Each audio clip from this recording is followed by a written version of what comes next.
The Holy Bible, New Testament, New International Version. The Book of Mark chapter 7, verse 1 to 37. That which defiles, the Pharisees and some of the teachers of the law, who had come from Jerusalem, gathered around Jesus, and saw some of his disciples eating food with hands that were defiled, that is, unwashed. The Pharisees, and all the Jews, do not eat, unless they give their hands a ceremonial washing, holding to the tradition of the elders. When they come from the marketplace, they do not eat, unless they wash. And they observe many other traditions, such as the washing of cups, pitchers, and kettles. So the Pharisees and teachers of the law asked Jesus, "Why don't your disciples live according to the tradition of the elders, instead of eating their food with defiled hands?" He replied, "Isaiah was right when he prophesied about you hypocrites. As it is written, 'These people honor me with their lips, but their hearts are far from me.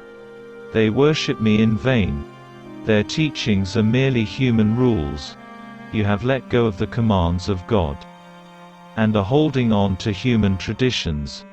And he continued, "You have a fine way of setting aside the commands of God, in order to observe your own traditions. For Moses said, 'Honor your father and mother,' and 'Anyone who curses their father or mother is to be put to death.' But you say that, if anyone declares that what might have been used to help their father or mother is korban, that is, devoted to God, then you no longer let them do anything for their father or mother.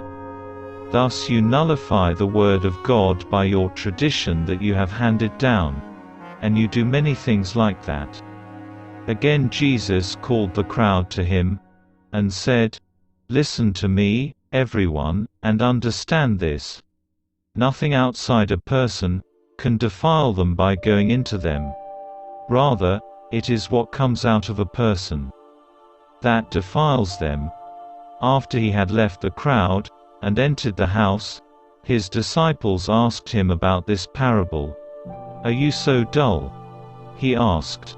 "Don't you see that nothing that enters a person from the outside can defile them?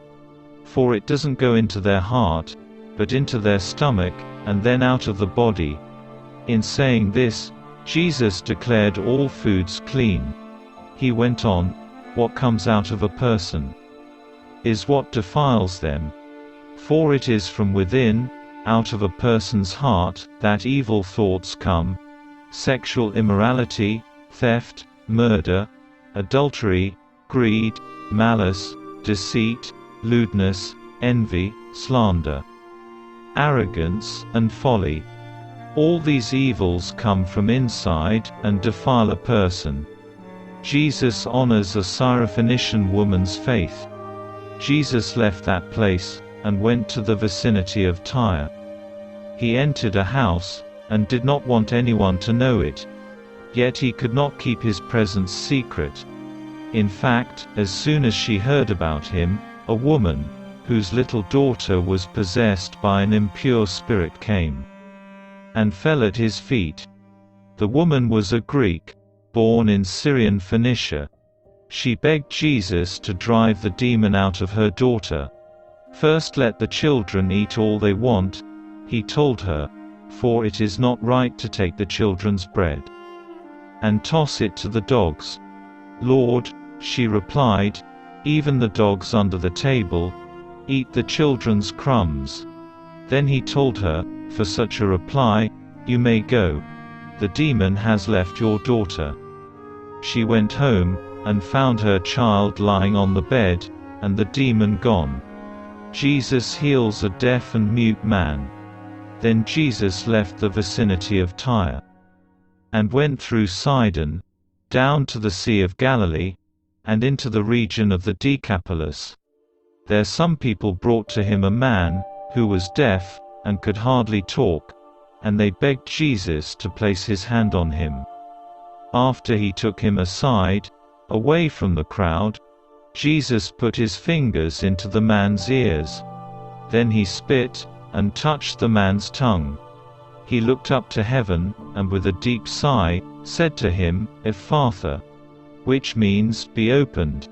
At this, the man's ears were opened, his tongue was loosened, and he began to speak plainly. Jesus commanded them not to tell anyone. But the more he did so, the more they kept talking about it. People were overwhelmed with amazement. He has done everything well, they said. He even makes the deaf hear, and the mute speak.